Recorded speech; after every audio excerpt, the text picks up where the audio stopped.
They said the desert would swallow him whole. They said one man couldn't stand against flood fire and a sky that had forgotten mercy.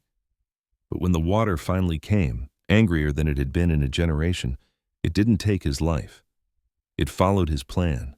This is the story of a quiet cowboy who refused to run, who dug where no one else believed, and who turned loss into a shelter for strangers, children, and animals with nowhere left to go.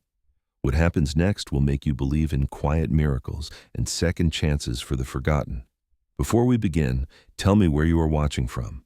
Drop your country in the comments below. If you believe no child or animal should ever face fear alone, hit subscribe now and share this story with someone who needs hope. Marfa, Texas sat out on the high desert like a rumor that refused to die. The town was small, sun-bleached, and stubborn. Low buildings pressed flat against a sky that never seemed to soften. In summer, the heat didn't merely arrive. It settled in and stayed, spreading like a slow fever through wood, stone, and bone. By late July of 1910, the air had the thin, metallic taste of dust. The horizon shimmered as if the land itself was trying to escape its own skin. Wind traveled across the scrub with nothing to stop it, and when it found a loose board or a cracked window pane, it made a music that sounded like laughter. Mean, dry laughter, the kind that didn't promise anything good.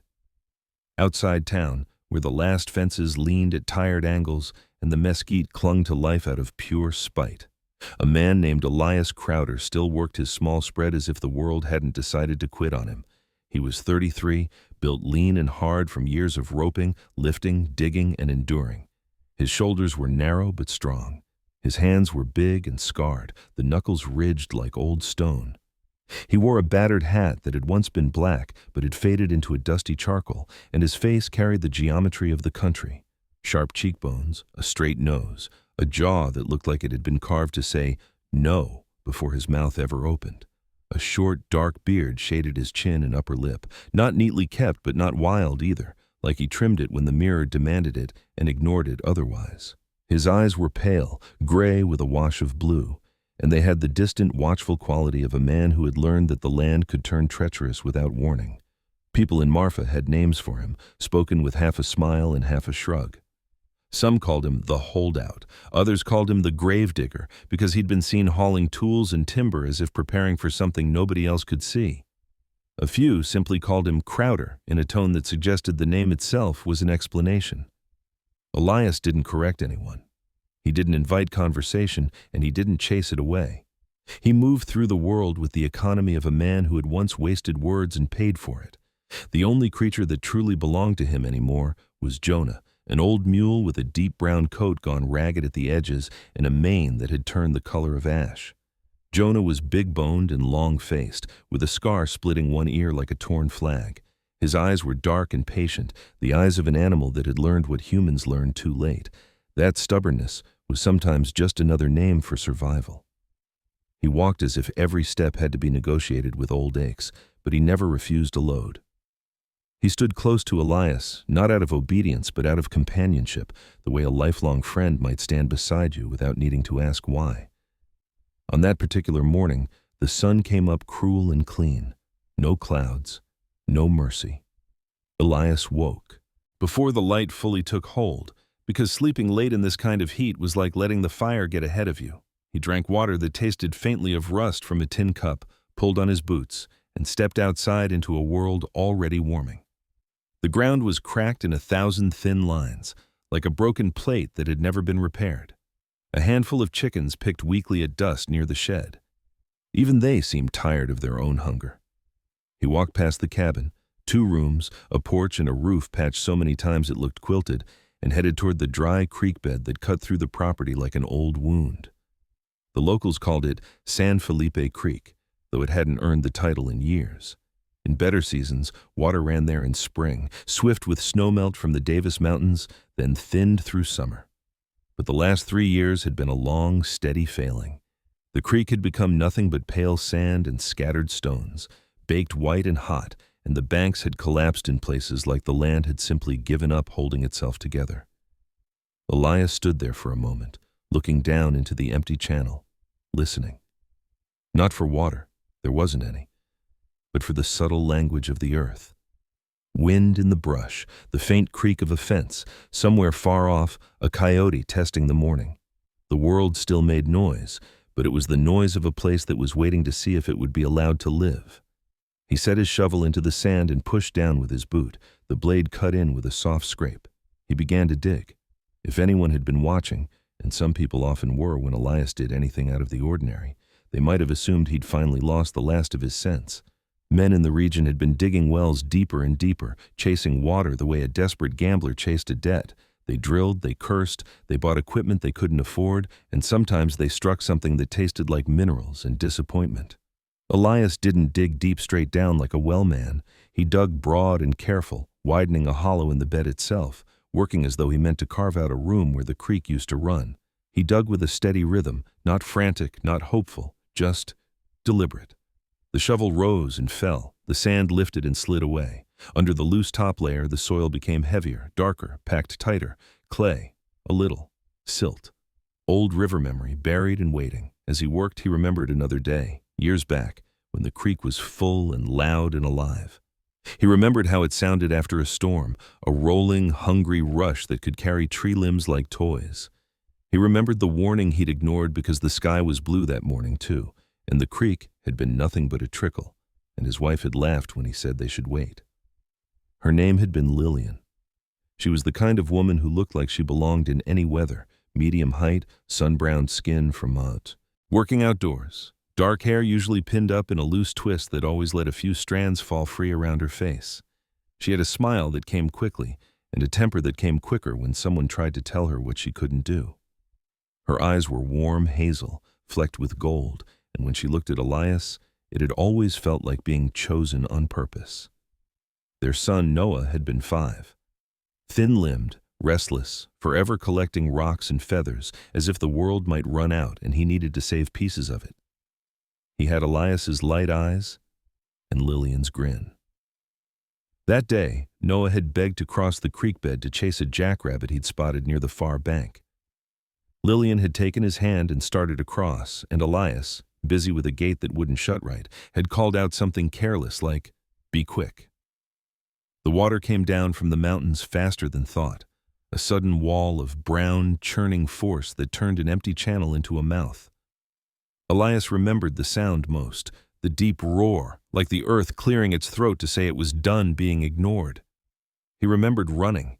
He remembered shouting Lillian's name until his voice tore itself raw. He remembered Noah's small body in Lillian's arms, her trying to turn back, her boots slipping in the new mud. Then the flood swallowed them, and the world afterward was quieter in a way that felt wrong. They found Lillian 2 days later, tangled in mesquite roots miles downstream. They never found Noah. Something in Elias had hardened the day he buried Lillian.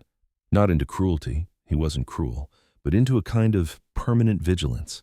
He stopped believing in probably. He stopped trusting the sky just because it looked friendly. He stopped assuming that disaster gave warning. That's why he dug now. He wasn't searching for water in the way other men searched. He wasn't gambling. He was building a refusal. A place that said, not again. By mid-morning, the sun sat high and heavy. Sweat darkened Elias's shirt along the spine and under his arms.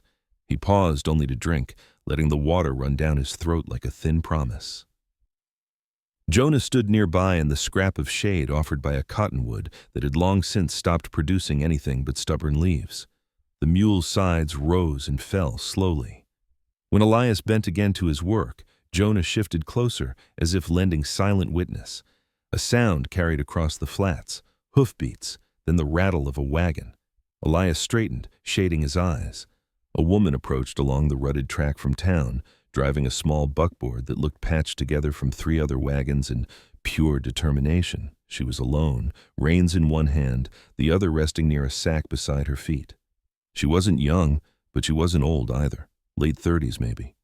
Her hair was red-brown, sun-faded at the ends, tucked under a plain bonnet that did nothing to hide the dust clinging to her. Her face was freckled and wind-worn, cheeks slightly hollow from lean seasons. She had the upright posture of someone who had learned to balance hardship on her shoulders without letting it bend her spine. When she stopped, she looked Elias over with a gaze that wasn't flirtation or fear, just Assessment. Elias Crowder? She asked. He nodded once. My name's Sarah Pruitt, she said. Her voice carried a hint of Missouri in it, softening the edges. I run the boarding house in Marfa. Used to. Half my rooms are empty now. Her mouth twitched like she almost smiled, but decided not to waste it. Folks say you're out here digging up the dead creek like you expect it to pay you back. Elias wiped his forearm across his brow. Folks talk. Sarah glanced at the widening hollow he'd carved. They also say you don't talk much yourself. She nodded toward Jonah. That mule looks like he's seen the same century twice. Jonah's older than he admits, Elias said. It was more words than he'd given most people in a week. Sarah stepped down from the buckboard. She was medium height, sturdy through the hips and shoulders, built for work rather than decoration. Her hands were rough, nails short, fingers strong from hauling water and scrubbing floors and making dew. She walked closer, careful of the loose sand.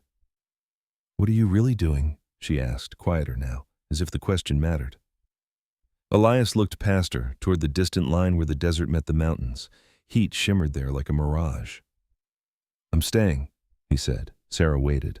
People always wanted the rest. He gave it anyway, because something in her face reminded him of the last honest thing he'd ever seen, someone tired, but still standing. I'm making a place, Elias continued, for when the creek decides it isn't dead. Sarah's eyes narrowed slightly. You think the water's coming back? I don't think, Elias said. I prepare. A gust of wind swept through, lifting dust in small spirals. It tugged at Sarah's skirt and at the loose edge of Elias's hatband. Jonah flicked an ear as if unimpressed by drama. Sarah studied Elias a long moment, then nodded once, slow. Town's planning to move people east, she said. They're saying Marfa will dry out completely, that anyone stubborn enough to stay will die here. Elias shrugged. They can go. Sarah's gaze softened, not pity, but something closer to recognition. And you? She asked. You'll just keep digging until the sun takes you? Elias looked down at the shovel, then at the hollow in the creek bed. He could already picture it, stone-lined, reinforced, hidden beneath the skin of the land. A place where supplies could stay cool, a place where people could crouch when the world got violent, a place that didn't depend on luck. No, he said. I'll keep digging until the land remembers.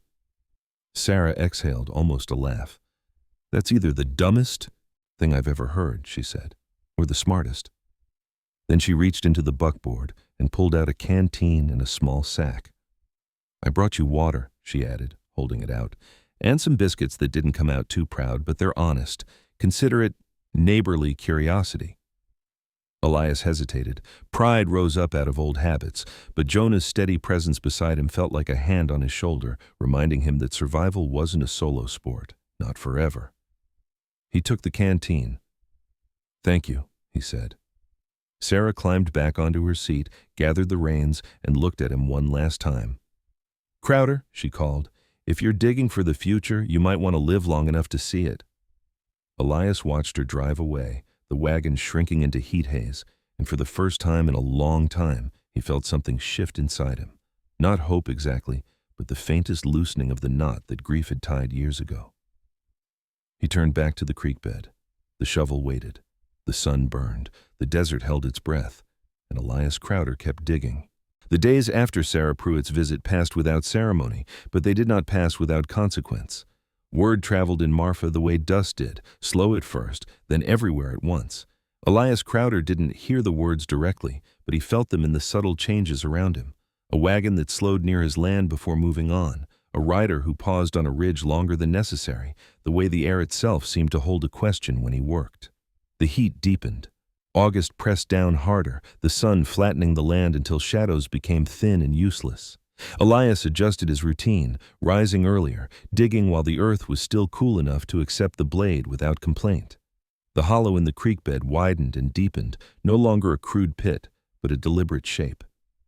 He carved with patience, stepping back often to judge angles, slopes, the way water might move if it ever returned with force. The soil told him stories as he went, layers of silt laid down by ancient floods, compacted clay that resisted collapse, stones smoothed long ago by current and time. This land had known water, It had known abundance. It had not forgotten, no matter how dry it pretended to be. Jonah stayed near him, always within a few yards. The mule's pace was slow, but his presence was constant, a broad, living anchor. Elias noticed that Jonah had begun favoring his left hind leg more noticeably, lifting it with care, setting it down as if measuring pain against duty. At night, Elias rubbed the joint with what little liniment he had left, murmuring to the animal in a low voice he rarely used on people. Jonah responded by leaning his heavy head against Elias's chest, a gesture that said more than any language either of them understood. On the fourth morning after Sarah's visit, Elias heard hoofbeats again, lighter this time, quicker. He straightened, shovel in hand, and waited.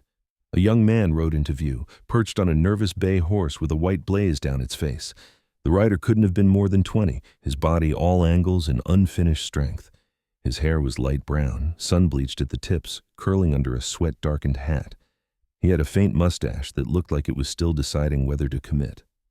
When he smiled, which he did too easily, his teeth were uneven but bright. "You Crowder?" the young man called out, pulling his horse to a stop a respectful distance away. Elias nodded once. The rider swung down, boots hitting the sand with youthful confidence. "Name's Thomas Hale," he said, sticking out a hand that Elias did not immediately take. "Most folks call me Tom. I help run cattle for the Larkins south of town. Mrs. Pruitt sent me." That earned the handshake. Tom's grip was firm but not crushing, the grip of someone eager to prove himself rather than dominate. Elias released him and glanced toward the horse, who tossed its head and stamped, clearly unimpressed by waiting. "That horse yours?" Elias asked. Tom grinned. "Borrowed. His name's Pepper. Mean as sin if you don't know how to talk to him. Guess he takes after me." He laughed at his own joke, then sobered when Elias didn't join in. "Mrs. Pruitt said you were building something. Said it might matter." Elias wiped his hands on his trousers. "What do you think?" Tom shrugged, suddenly less sure. "I think everyone's leaving. I think the Larkins are selling their south pasture for scrap. I think if this place dies, it won't be because the land failed. It'll be because folks quit on it." He glanced at the widening hollow. "And I think whatever you're doing here looks like not quitting." Elias studied the young man more carefully. Beneath the easy talk was a tension, a restlessness that came from watching the future narrow. "What happened to your family?" Elias asked. Tom hesitated. "Drought," he said finally. "Same as everyone else. Pa drank himself hollow waiting for rain. Ma took my sisters east. I stayed. Someone had to see it through, even if I don't know what it is anymore." Elias nodded. That kind of loss didn't need commentary. "You here to help or to watch?" Tom smiled again, slower this time. "Either, preferably help." Elias handed him the shovel. They worked in companionable silence for a while, Tom learning quickly how Elias wanted the earth shaped, where to pile spoil, where to tamp, and where to leave loose. He wasn't as careful as Elias, but he listened, corrected himself, and didn't complain when sweat soaked his shirt and dust filled his mouth. Jonah watched them both with mild interest, as if weighing whether this new presence was temporary or worth remembering. Near midday, another figure appeared at the edge of the property, this one on foot. He moved with a deliberate slowness, tall and broad-shouldered, his frame thick with muscle that had gone slightly soft around the middle. His beard was full and iron gray, his hair long enough to brush his collar. He wore a faded cavalry jacket over plain work clothes, the kind of garment kept long after its purpose had passed because it still knew how to hold together. Elias recognized him before the man spoke. "Walter Boone," he said. Boone stopped a few paces away, resting his hands on his hips. His face was deeply lined, weathered by wind and disappointment, his eyes a dark, thoughtful brown. He'd once been a foreman for one of the largest ranches in the area, a man known for discipline and fairness. Then a fire, started by lightning during a dry storm, had wiped out half the herd under his watch. No one blamed him outright, but Boone had blamed himself enough for everyone. "Heard you were making trouble for the dirt," Boone said. His voice was rough but not unkind. Elias gestured to the hollow. "Just reminding it what it's for." Boone snorted softly. "You always did have a way of talking around the point." He looked at Tom, at Tante, the shovel in his hands. "You recruiting now?" "Not recruiting," Elias said. "Teaching." Boone's gaze lingered on the shape taking form, the careful slopes, the beginnings of stone lining at the far end. "This isn't a well," he said. "No. And it's not a cellar." "No." Boone rubbed his beard. "You expect water to come back hard," he said slowly. "Hard enough to kill again." Elias met his eyes. "Yes." There was a long pause. Wind slid over the land, whispering through dead grass. Finally, Boone nodded. "I lost 3 men in that fire," he said quietly. "Good men. If I'd thought further ahead, if I'd planned instead of trusted the season, I might have saved them." He cleared his throat. "If you're building something that keeps people alive when nature remembers its temper, I won't stand in your way." Tom shifted, looking between them. "Does that mean—" "It means," Boone interrupted, "that if this works, you won't be doing it alone for long." By late afternoon, the heat forced them to stop. Tom wiped his face with his sleeve, grinning despite exhaustion. "Mrs. Pruitt was right," he said. "You don't talk much, Crowder, but you think plenty." Elias watched the sun lower, its glare softening into gold. "Thinking's cheaper than rebuilding," he replied. Tom laughed, mounted Pepper, and rode off with a wave. Boone lingered a moment longer. "People are scared," he said. "They won't say it, but they are. Fear makes them cruel or foolish, sometimes both." "I know," Elias said. Boone nodded once and turned back toward town. That evening, Elias sat on the edge of the hollow, legs dangling into the cool shadow of what would soon be deeper shelter. He ate a simple meal, beans, bread, a little salt, while Jonah chewed hay nearby.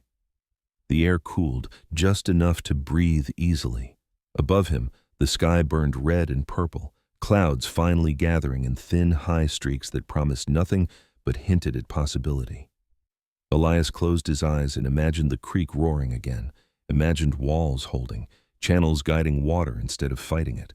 He imagined people crouched below ground, safe, listening to chaos pass overhead. For the first time since Lillian and Noah were taken, the picture didn't end in loss. He finished his meal, stood, and picked up the shovel once more. Night would come soon, but there was still light enough to work, and the ground, patient as ever, was waiting. The first change came quietly, the way the most dangerous things often did, not with thunder or rain, but with birds. Elias noticed it one morning while shaping the eastern wall of the hollow, his shovel striking packed earth with a dull, steady rhythm. The air felt different, not cooler, not wetter, just heavier, as if the sky had taken on weight it hadn't bothered to carry before. When he paused to stretch his back, he saw them, blackbirds gathering on the telegraph line that ran crookedly along the road, dozens of them where there were usually 3 or 4. They shifted and resettled, restless, calling to one another in sharp, irritated notes. Birds did not waste energy without reason. Jonah lifted his head and snorted softly. The mule had been uneasy all morning, pacing the perimeter of the worksite instead of standing in his usual patch of shade. Elias trusted animals more than forecasts. Animals had no reason to lie. By now, the hollow in the creek bed had become unmistakably intentional. Stone lined the lower edges, hauled in and set with care.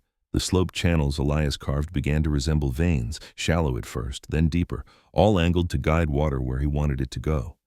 What had started as one man's quiet refusal was beginning to look like infrastructure.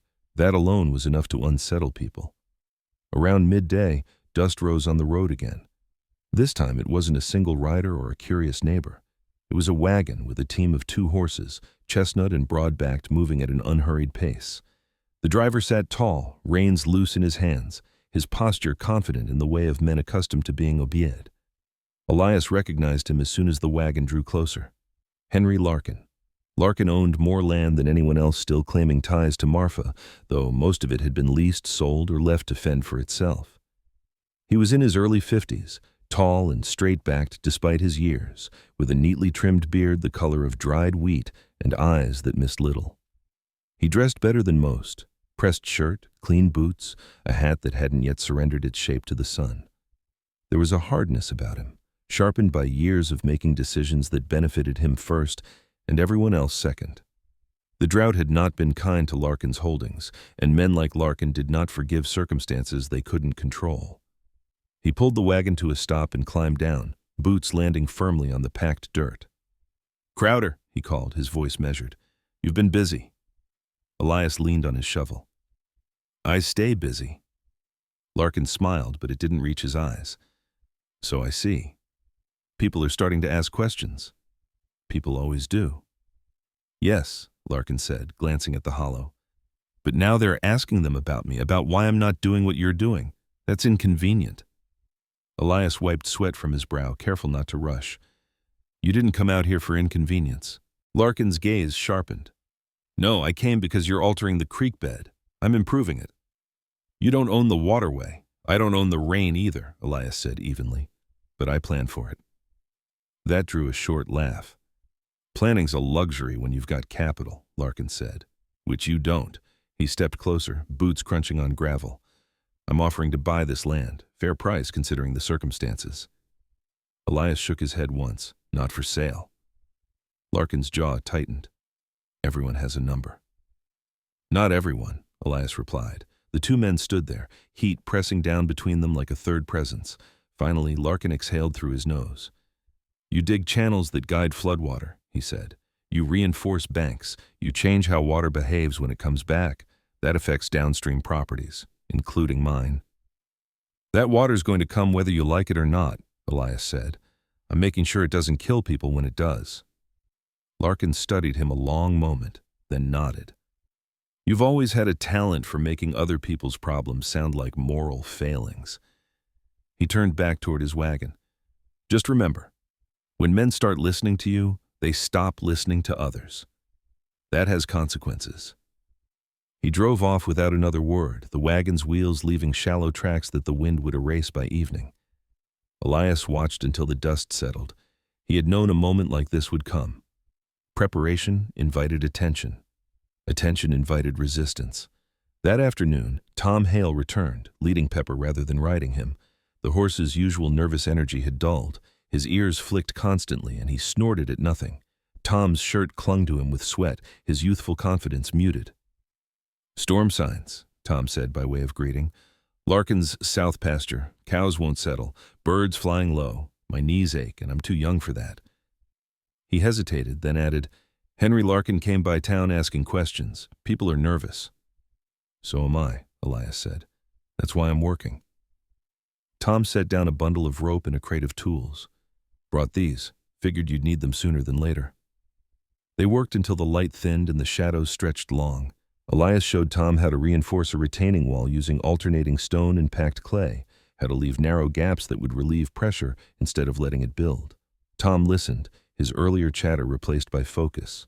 Near sunset, another figure appeared, this one approaching on foot from the direction of town. He was older than Boone, his back bent slightly forward, his movements economical.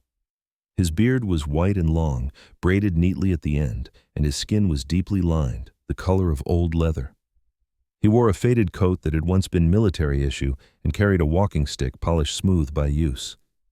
Evening? Elias, the man said. Elias straightened. Mr. Calder. Nathaniel Calder had been the school teacher in Marfa for nearly 20 years before the school closed for lack of children. He was a widower, quiet and observant, known for reading weather patterns the way others read books. His wife had died of fever during a wet spring years ago, and since then, Calder had treated nature with a cautious respect that bordered on reverence. I hear the ground is changing, Calder said, peering into the hollow. And I don't mean just here. His eyes flicked upward, toward the sky, where clouds were beginning to stack in layers too neat to be accidental. Barometer's been falling for days. Pressure like this doesn't resolve gently. Elias nodded. How long? Calder considered. Hard to say. Could be weeks, could be days, but when it comes, it'll come fast. Tom swallowed. Fast how? Calder looked at him kindly. Fast enough to punish anyone who assumes they'll have time. They stood in silence, the weight of that settling in. Jonas shifted, stamping once, then went still. As darkness crept in, Elias lit a lantern and set it near the edge of the hollow. Its glow illuminated the stonework, the careful lines and angles. Calder crouched, inspecting the craftsmanship. You're building something people don't know how to name, he said. That frightens them. I'm not building for comfort, Elias replied. I'm building for survival. Calder straightened slowly. "Then you may want to prepare for company," he said. "Fear travels faster than storms." After Calder left, Elias sat alone for a while, lantern light flickering against the earth. The sky above had darkened into a bruised purple, clouds moving with purpose now. In the distance, thunder muttered, not loud, not yet, but present, a promise, not a threat. He thought of Lillian again, of Noah's laughter, of the way the creek had looked harmless until it wasn't. He thought of Sarah, of Tom, of Boone, of Calder, of how many people were still pretending the land would forgive them for ignoring it. Elias stood, shouldered his shovel, and returned to work. The ground was cooler now, more cooperative. He carved deeper, reinforcing, widening, preparing not just a structure but an answer. Whatever the sky was planning, he intended to be ready. The wind shifted 2 days after Calder's warning, not in strength but in intention. It no longer wandered. It arrived with direction, sliding down from the north in long, steady sheets that carried the smell of distant rain without the mercy of it. The sky took on a layered look, clouds stacking like old boards in a barn wall, each one promising weight. Elias felt it in his chest before he named it, an onward pressure, a tightening that reminded him of the moments before the creek had risen years ago, when the air itself seemed to brace. He changed his plan. Until now, Elias had worked with the patience of a man building for an eventuality. That patience gave way to urgency. He marked out the next phase of the structure with chalk and stakes, a deeper chamber set back from the main hollow, a place where people could crouch if the channel overflowed, where water would pass without swallowing. He widened the entrance slope to reduce choke points and reinforced the lower walls with alternating layers of stone and tamped clay, a technique his father had once described for riverbanks back in Missouri. The earth accepted the work, compacting under his hands as if it recognized the purpose. Jonah stayed close, even closer than usual, following Elias from task to task. The mule's ears flicked constantly, his nostrils flaring as if cataloging the changes in the air. When thunder rolled far off, low and distant, like a door closing somewhere underground, Jonah brayed once, sharp and displeased, then settled again. Animals, Elias knew, complained early. Tom Hale arrived at dawn the next morning, leading Pepper and another horse behind him. This second animal was older, a bay mare with a swayback and intelligent eyes, her coat dull but clean. Tom patted her neck. "This is Mercy," he said. "She belonged to my ma. Thought she ought to be somewhere useful." Tom himself looked different, tired around the eyes, jaw set with a seriousness that hadn't been there before. He tied the horses well back from the worksite and joined Elias without needing to be asked. They worked shoulder to shoulder, speaking only when necessary, the kind of cooperation that didn't waste breath. By mid-morning, more people came. Not a crowd, not yet, but enough to notice. Sarah Pruitt arrived with a wagon load of supplies, water barrels, sacks of beans, flour tied tight against moisture. She climbed down with practiced ease, skirts hitched up just enough to move freely. Her freckled face was drawn, but her eyes were clear. "Town's arguing," she said, handing Elias a ledger. "About leaving now versus waiting. About you." She paused, then added, "I told them arguing won't stop weather." Elias nodded. "You didn't have to bring all this." Sarah's mouth curved into a thin smile. "I didn't bring it for you alone." Behind her came Walter Boone, hauling timber in a creaking cart. He looked older than he had days ago, his beard untrimmed, his shoulders slumped slightly as if carrying more than wood. But there was purpose in his stride. "I can cut supports," Boone said. "Square them, brace the load. Fire taught me how things fail under pressure." His voice roughened at the last word, but he didn't look away. Elias accepted the help without ceremony. The worksite became something like a quiet assembly, each person finding a task that fit. Sarah organized supplies and noted quantities, her mind working the problem of scarcity. Boone measured and cut, fitting beams with care. Tom hauled stone and packed clay, his movements efficient, focused. Even Mercy seemed to understand the gravity of the moment, standing calmly as Jonah worked beside her, two old souls sharing space. Late in the afternoon, a stranger appeared at the edge of the land. He approached on foot, hands visible, posture cautious. He was a tall man, broad through the shoulders, with a dark beard streaked with gray and hair cut short against his skull.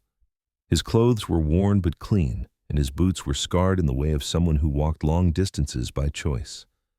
A scar ran from his left temple down toward his cheekbone, pale against sun-dark skin, the kind of mark earned rather than inherited. "My name's Isaac Moreno," he said when Elias approached. His voice was calm, accented lightly. "I drove freight between here and Alpine. Roads are turning bad. Saw what you're building." He gestured toward the hollow. "Figured you might need another pair of hands." Elias studied him. "What made the scar?" Moreno's mouth twitched. "Flash flood, 3 years back.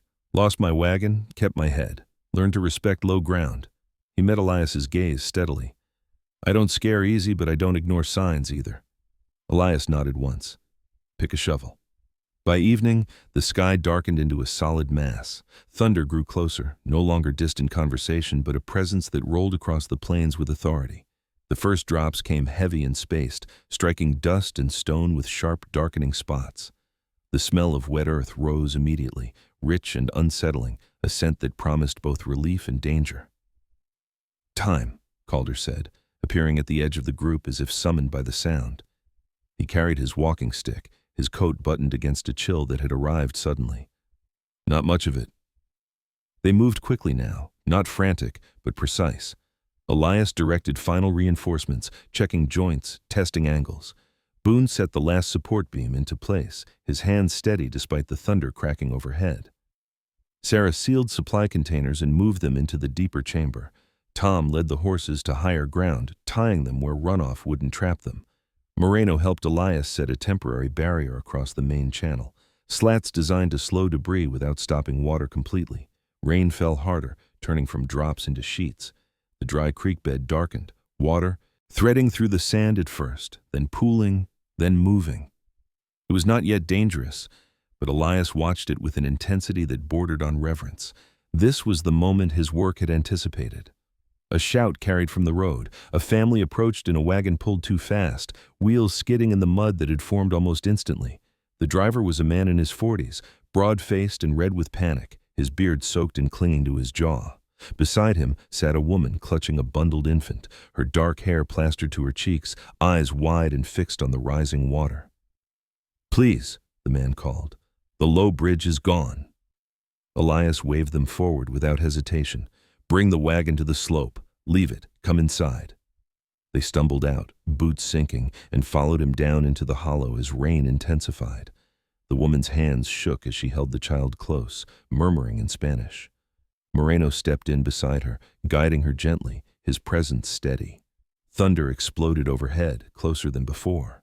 The creek surged, water now moving with speed and purpose, carrying branches and debris. It struck the slats Elias had placed and split cleanly, flowing along the channels he'd carved, bypassing the deeper chamber. Water roared past, loud and angry, but it didn't breach. Inside the shelter the air was cool and damp but stable. The sound of rain and rushing water became a muffled thunder, distant enough to endure. Sarah moved among the people, offering water, counting heads. Tom stood near the entrance, jaw clenched, eyes fixed on the flow, ready to act. Boone leaned against a support beam, testing its stability with a practiced hand. Elias stood still, listening, not to the storm, but to the structure, to the way the earth held, to the absence of cracking or groaning. It was working. Not perfectly, not effortlessly, but enough. Outside, the storm raged into the night. Inside, people breathed. Elias closed his eyes briefly, thinking not of victory but of continuity. This was not the end of the danger, only the beginning of proof. The land had changed its mind, and he had answered. The rain did not stop when night fell. It thickened. What had begun as a heavy downpour became something denser, more deliberate, as if the sky had decided to empty itself all at once rather than negotiate. Thunder cracked so close it rattled the lantern hooks inside the shelter, and the ground vibrated with each impact. The creek outside no longer sounded like water. It sounded like weight, mass and momentum arguing with gravity. Inside the earth-cut chamber, the air was cool and dim, lit by 2 lanterns hung from timber braces.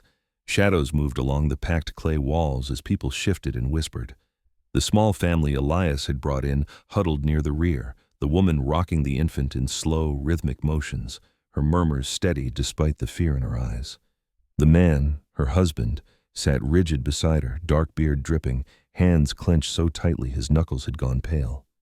His name was Rafael Cruz, a stonemason by trade, thick through the chest and forearms, built like someone accustomed to shaping stubborn material with patience rather than force. His wife, Elena, was slight and sharp-featured, her black hair braided tight against her head, her calm born of necessity more than comfort. Elias stood near the entrance slope, listening. He didn't pace. Pacing wasted energy and attention. He rested one hand against the timber support, feeling for vibration, for subtle changes that might warn of failure before sound did. The structure answered him with silence, the best answer possible. Jonah stood just inside the threshold, rainwater darkening his coat, his ears pinned back but his body steady. The mule's breathing was slow, deliberate. Animals knew when panic would only make things worse. Outside, the creek rose fast. Tom Hale leaned near Elias, wiping water from his face with his sleeve. His youthful grin was gone now, replaced by a tight focus that made him look older than his years. "That's more water than I've ever seen in this stretch," he said quietly. "It's not the worst of it," Elias replied. Tom swallowed. "How can you tell?" Elias tilted his head slightly, listening past the roar. "Because it's still accelerating." Another crack of thunder split the sky, followed by a sound that made several people flinch, a deep, grinding impact. Something heavy had struck upstream. Isaac Moreno moved closer to the entrance, peering out into the rain. His broad frame blocked some of the wind, his stance wide and balanced. "Debris," he said. "Tree or fence line, maybe both." The water surged higher, slamming into the slats Elias had set. The barrier held, redirecting the flow into the carved channels, but the force tested every joint. Clay shuddered. Stones shifted slightly, then settled again. Walter Boone knelt by one of the support beams, his calloused hand pressed flat against the wood, his brow furrowed. "Beam's taking load," he said, "but it's good wood. It'll sing before it breaks." Sarah Pruitt moved among the gathered people, her presence grounding. She checked the supplies again, redistributed blankets, spoke softly where voices trembled. Her red-brown hair had come loose from its pin and clung damply to her face, but her movements were controlled, efficient. Years of running a boarding house through hard seasons had taught her how to manage fear without feeding it. Another family arrived, barely visible through the curtain of rain. Elias spotted them first, a man carrying a child on his shoulders, a woman stumbling beside him, one hand clutching a bundle of soaked clothing. He stepped out into the storm without hesitation, rain plastering his shirt to his back, and waved them toward the entrance. "Leave everything," he shouted. "Just come." The man was tall and thin, his beard patchy, his eyes wild with exhaustion. He handed the child down, a girl of about 8, shivering violently, her lips tinged blue. Elias scooped her up, feeling how light she was, and carried her inside. Sarah took the girl immediately, wrapping her in dry blankets, rubbing her arms until warmth returned enough to draw a weak sob. The parents followed, collapsing near the wall. Their names were Samuel and Ruth Becker, farmers from low ground west of town. Their house, they said between gasps, had begun to tilt as the earth beneath it liquefied. They had run when the floorboards started to float. By now the shelter held more than Elias had planned for. The air grew warmer with bodies and breath, moisture condensing faintly on the walls. Elias adjusted the vent slats near the rear, allowing fresh air to circulate without inviting water. Outside, the creek broke its banks. The sound changed again, less directional now, more surrounding. Water rushed where there had never been a channel, racing across land that had forgotten how to resist it. Elias watched as the flood surged against the reinforced slope, testing angles and seams. For a moment, just one, the pressure felt immense, like a hand pressing hard against a door. Then the water split, flowing where Elias had guided it, pouring past instead of in. A collective breath released inside the chamber, though no one cheered. This was not triumph. This was endurance. Hours passed in a strange suspension. Time lost its edges, marked only by the rise and fall of sound outside. People slept in turns, heads against walls, blankets shared. Elena's infant finally settled, breathing deep and even. Sarah sat beside the Becker's daughter, brushing damp hair from the girl's forehead, murmuring reassurances that were less promise than presence. At some point near dawn, the thunder receded. Rain still fell, but its violence softened, turning from assault to persistence. The creek's roar dulled into a heavy rush. Elias did not sleep. He stepped outside briefly, rain soaking him anew, and scanned the land. The horizon was invisible, swallowed by low cloud. The world smelled of churned earth and broken things, debris, branches, fence posts, a section of someone's porch, hurtled past, carried by water that had remembered its ancient paths. When he returned inside, Walter Boone met his eyes. "You built this right," Boone said simply. Elias nodded. Praise meant little in moments like this. Survival was its own acknowledgement. As daylight filtered weakly through the clouds, the rain slowed. The creek began to drop reluctantly, as if unsure whether it was done making its point. Mud coated everything. The land looked reshaped, scarred in places, smoothed in others. People emerged cautiously from the shelter, blinking in the gray light. Silence followed them. The stunned quiet that comes after noise has been constant for too long. What remained standing beyond Elias's land was a patchwork of ruin and luck. Some structures leaned but held. Others were gone entirely, their absence louder than collapse. Henry Larkin's south pasture lay flooded, fencing torn free and scattered. Elias noted it without satisfaction. Water did not care about ownership. Sarah stood beside him, surveying the damage. "They'll talk now," she said. "They already were," Elias replied. "No," she said softly. "This will be different." Behind them, the people Elias had sheltered gathered their courage along with their few remaining belongings. Raphael Cruz approached, his infant cradled securely in one arm. "You didn't just save us from the water," he said. "You saved us from being alone in it." Elias met his gaze. "Remember what the land did," he said, "and plan accordingly." As the creek settled back into its widened bed, water still flowing but no longer raging, Elias felt something loosen inside him. Not relief, not yet, but confirmation. The land had spoken. He had answered, and for the first time since the past had taken everything from him, the answer had held. Morning did not arrive all at once. It came in fragments, thin light filtering through a torn sky, the slow retreat of water from places it did not belong, the cautious sound of people stepping where the ground might still betray them. The storm had moved on, but it left its handwriting everywhere. Mud lay thick and heavy, clinging to boots and hems. Fence posts leaned like tired men. The creek, widened and reshaped, flowed with a steady, unfamiliar confidence, no longer a trickle pretending to be harmless. Elias Crowder stood at the edge of his land and watched the aftermath without expression. The shelter behind him breathed quietly, wood and earth settling after strain. He ran his hand along one of the beams, feeling for damage. Solid, scarred perhaps, but intact, like the people who had passed the night inside. The survivors emerged slowly. Some spoke in hushed voices, others not at all. Shock moved differently through each body. Raphael Cruz stepped into the daylight with Elena and their infant, his broad shoulders squared as if bracing against more than wind. His beard was matted with dried rain, his eyes rimmed red from sleeplessness, but his movements were steady.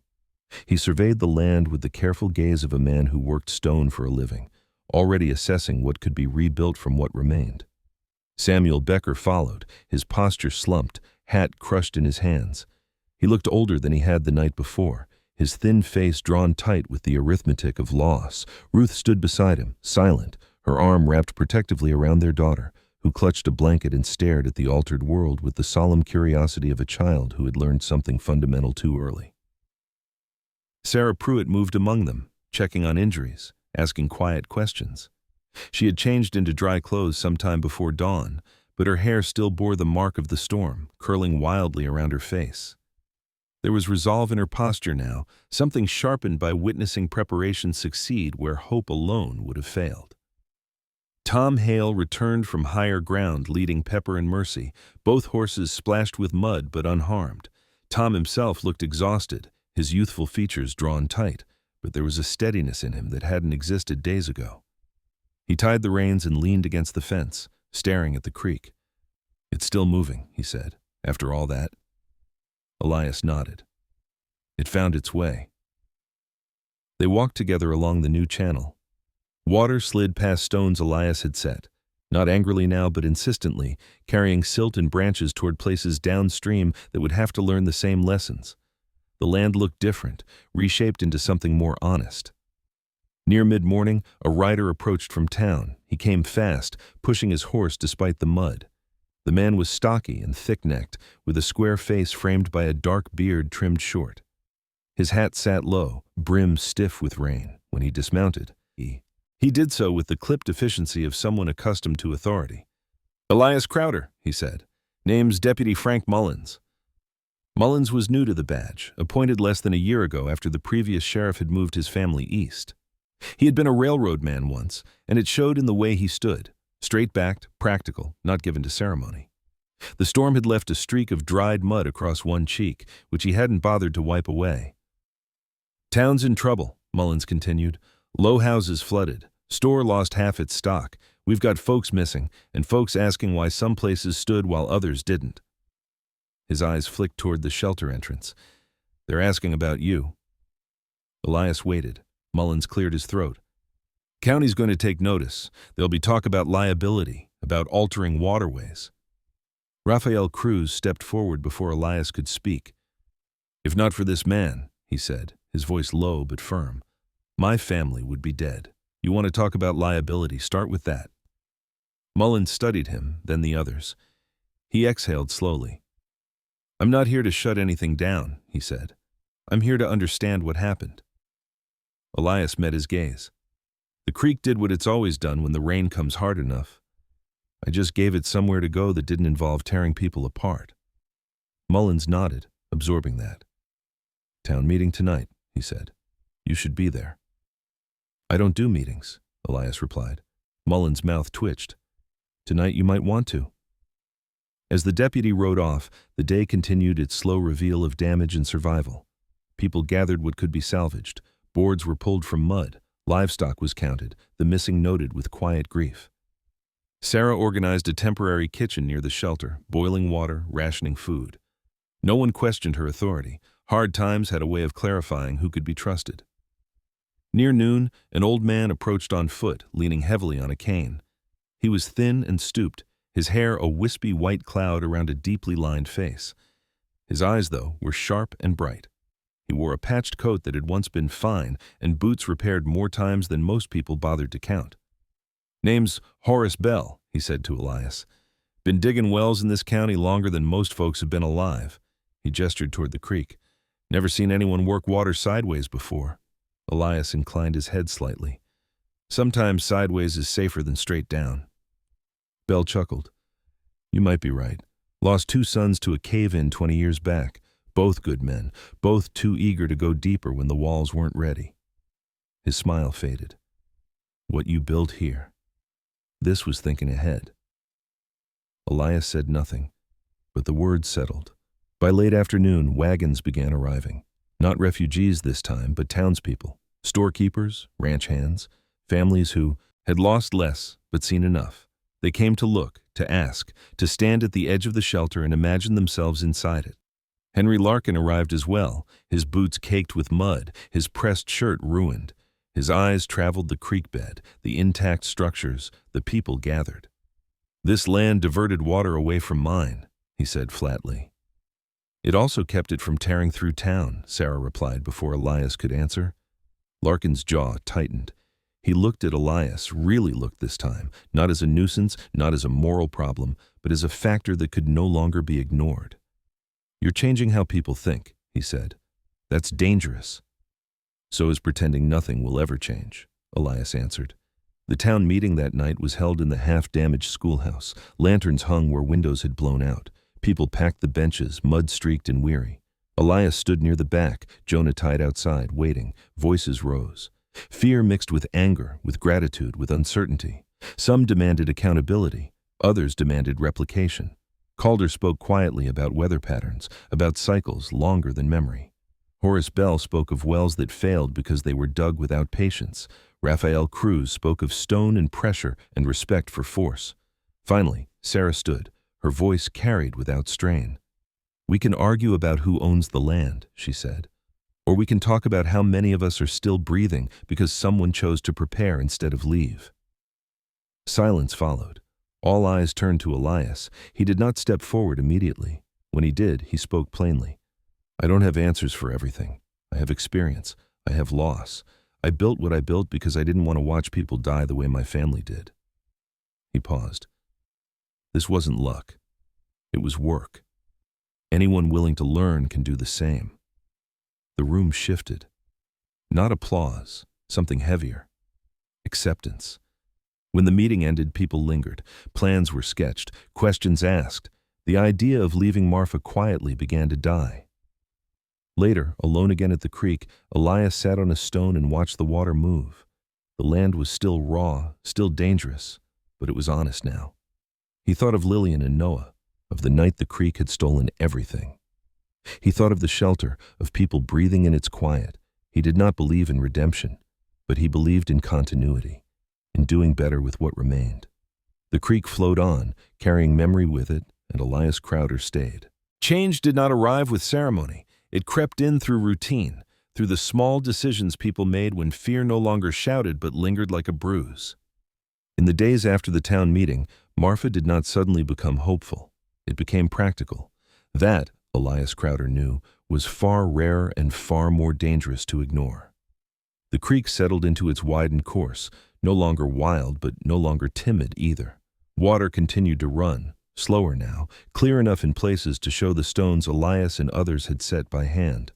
The land around it remained scarred, gouges where soil had torn loose, patches where mud hardened into ridges, but life began to move again. Birds returned first, tentative, testing, then insects, then people. They came to Elias's land not as refugees, but as students. Tom Hale was the first to arrive one morning with purpose rather than urgency. He brought paper and charcoal, his sleeves rolled up, his hair tied back clumsily to keep it from his eyes. He was quieter now, his youthful restlessness replaced by a focus shaped by survival. "I want to understand it," he said, gesturing toward the channel. "Not just help, understand." Elias handed him the chalk. "Then draw what you see," he said, "not what you think it's supposed to be." Tom crouched and began sketching the slope, the angles, the way water curved instead of striking straight on. He asked questions, good ones, and listened to the answers without interrupting. That alone marked him as changed. Others followed. Rafael Cruz returned with tools and a crew of men who had once worked stone under his direction. They were broad-backed, weathered, mostly quiet. One of them, a man named Mateo Alvarez, had a broken nose that healed crooked and hands permanently scarred from quarry work. He spoke little English but understood force and patience intimately. Under Rafael's guidance, they improved the stonework, tightening joints, reinforcing edges with a precision that made the structure feel less like an experiment and more like architecture. Sarah Pruitt organized meals and schedules, turning the shelter site into something resembling a work camp without ever calling it one. She kept lists, assigned tasks, mediated disputes before they grew teeth. Her authority no longer came from necessity alone, but from trust earned in the storm. People listened when she spoke. Henry Larkin did not come at first. When he did, it was alone. He arrived one afternoon on horseback, riding a tall gray gelding with a white mane and the kind of disciplined gait that came from careful breeding. Larkin himself looked diminished, not physically, but in the way certainty had loosened its grip on him. His beard was untrimmed, his clothes worn from work he had not delegated. "I've lost 3 head this week," he said without greeting. "Found them tangled in fencing 2 miles downstream." He paused. That wouldn't have happened if the water had moved the way it used, too. Elias studied him. "The water didn't change," he said. "The land did, and so did the weather." Larkin's jaw flexed. "You're asking people to rethink ownership. I'm asking them to rethink responsibility." They stood in silence, the creek murmuring beside them. Finally, Larkin dismounted. "Show me how you decide where to cut," he said. It was not an apology, it was something rarer. Work continued through the weeks that followed. More channels were shaped, more shelters planned, not replicas of Elias's, but adaptations. Each piece of land demanded its own solution. Elias insisted on that. "Copying is how people get killed," he told them. "Understanding is how they live."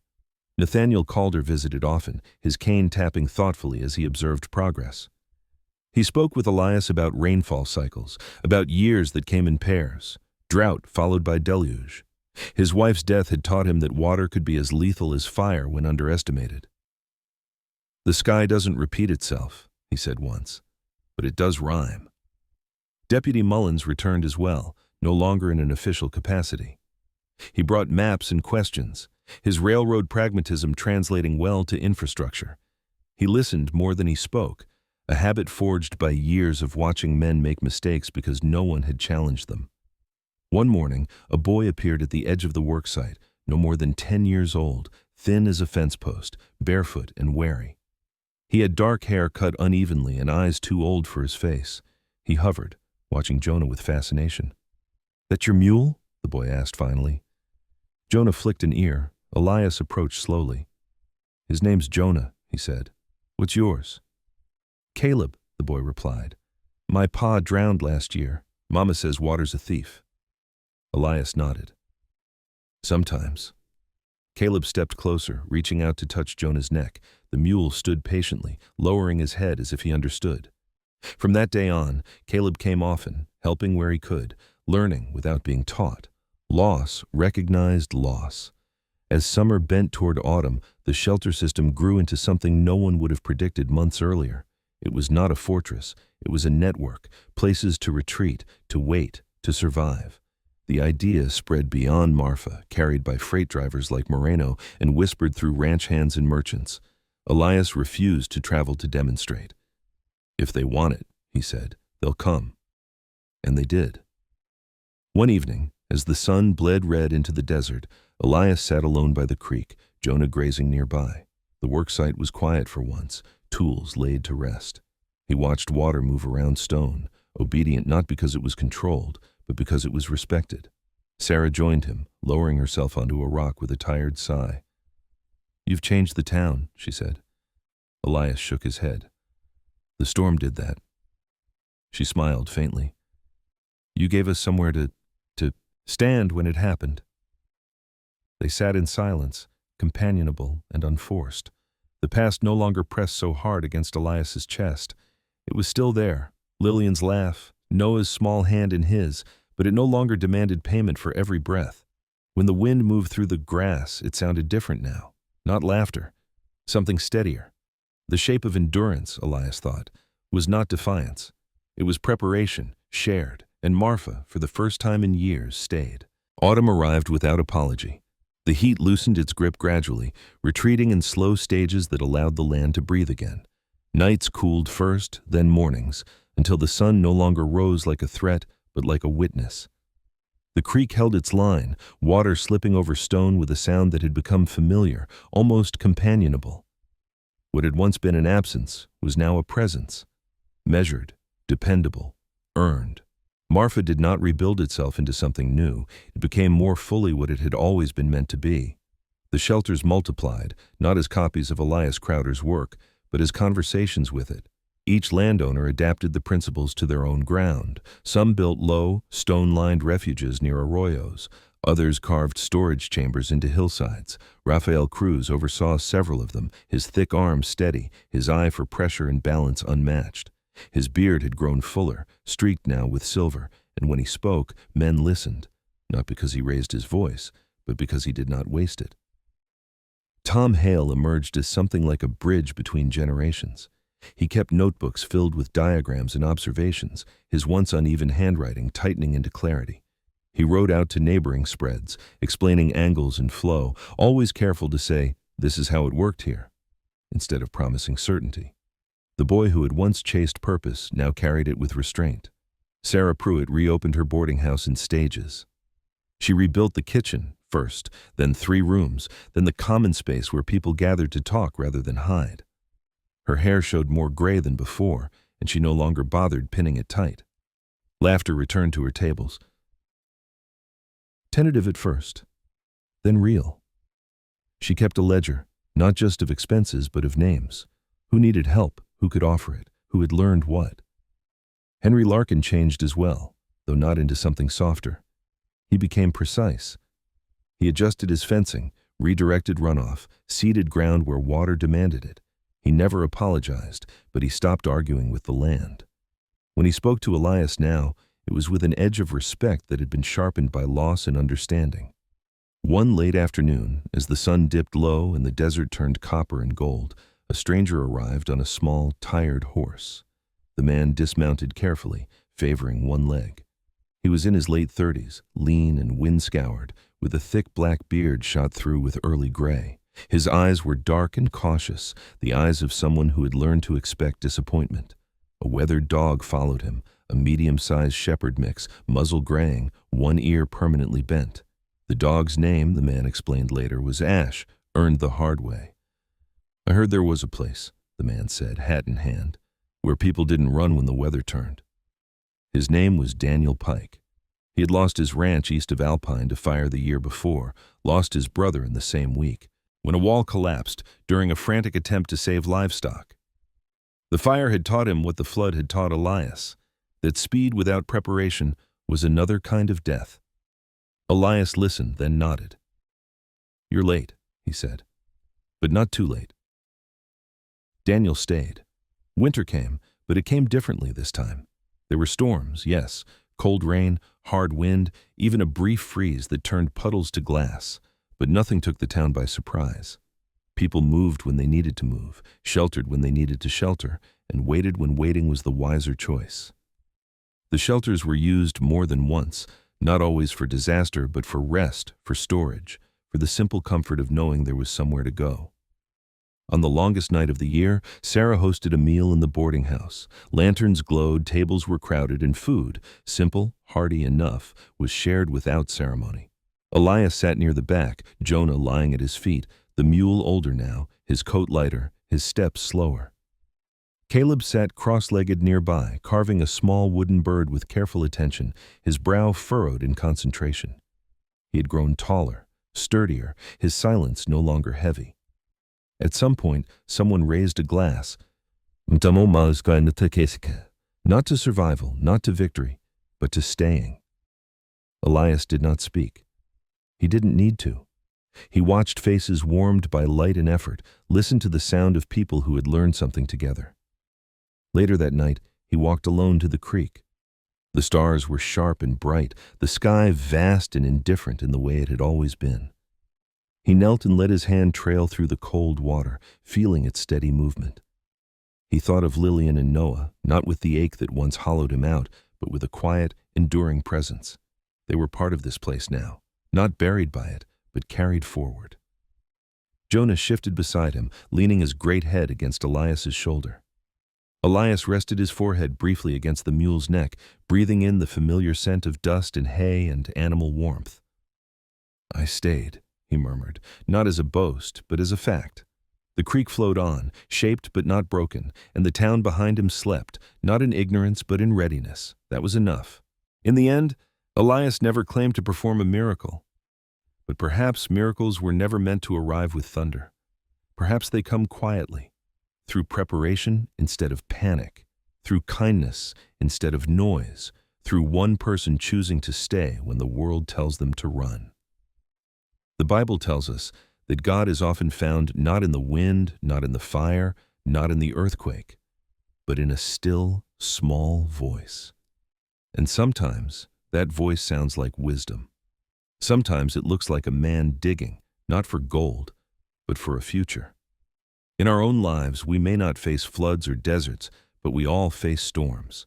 Moments when fear feels louder than hope, when the world tells us we are alone. May this story remind you that you are not, that God can work through steady hands, patient hearts, and ordinary people who choose love over despair. That even when we feel forgotten, we are seen. If this story touched your heart, please share it with someone who may need hope today. Leave a comment below and tell us where you're watching from. We love reading every one. And if you believe that no child, no animal, and no soul should ever face fear alone, please subscribe to the channel so we can keep sharing stories that heal.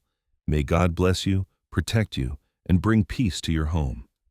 May He guide your steps through every storm, and may you always find shelter when you need it most.